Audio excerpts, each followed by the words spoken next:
আমরা সবাই জীবনে সুখ খুঁজি, কিন্তু সুখের থেকেও বড় একটি জিনিস হলো মানসিক শান্তি। টাকা, সম্মান বা সফলতা থাকলেও যদি মনের শান্তি না থাকে, তাহলে জীবনের আনন্দ অনেকটাই ফিকে হয়ে যায়। তাহলে প্রশ্ন হলো, নিজেকে মানসিক শান্তি কিভাবে দেওয়া যাবে? প্রথমত, যা আপনার নিয়ন্ত্রণে নেই তা নিয়ে অতিরিক্ত চিন্তা করবেন না।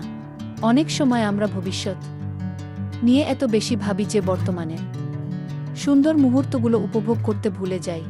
মনে রাখবেন, সবকিছু আমাদের ইচ্ছামতো হবে না, যা বদলানো সম্ভব নয় সেটাকে ধীরে ধীরে মেনে নিতে শিখুন, ক্ষমা করতে শিখুন। কেউ আপনাকে কষ্ট দিয়ে থাকলে সেই কষ্ট সারা জীবন বয়ে বেড়ালে সবচেয়ে বেশি কষ্ট আপনিই পাবেন।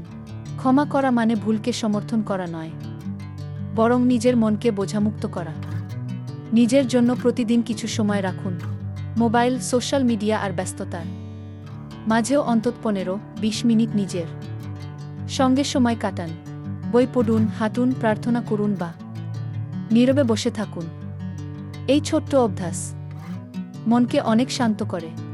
আর একটি গুরুত্বপূর্ণ বিষয় হলো, সবাইকে খুশি করার চেষ্টা করবেন না। আপনি যতই ভালো হন না কেন, সবাই আপনাকে পছন্দ করবে না। তাই নিজের মূল্যবোধ ধরে রেখে জীবন কাটান। অন্যের মতামতের জন্য নিজের শান্তি নষ্ট করবেন না। সবশেষে মনে রাখবেন, মানসিক শান্তি বাইরে কোথাও নেই, এটি নিজের ভেতরেই তৈরি করতে হয়। ভালো চিন্তা, ভালো অভ্যাস এবং ইতিবাচক দৃষ্টিভঙ্গি মনের শান্তির সবচেয়ে বড় চাবিকাঠি। যদি এই কথাগুলো আপনার ভালো লেগে থাকে, তাহলে ভিডিওটি লাইক করুন, আপনার মতামত কমেন্টে জানান এবং এমন আরও ইতিবাচক ভিডিও পেতে আমাদের চ্যানেলটি সাবস্ক্রাইব করুন। মনে রাখবেন, জীবনে সবকিছু না পেলেও যদি মনের শান্তি থাকে, তাহলে জীবন অনেক সুন্দর হয়ে ওঠে।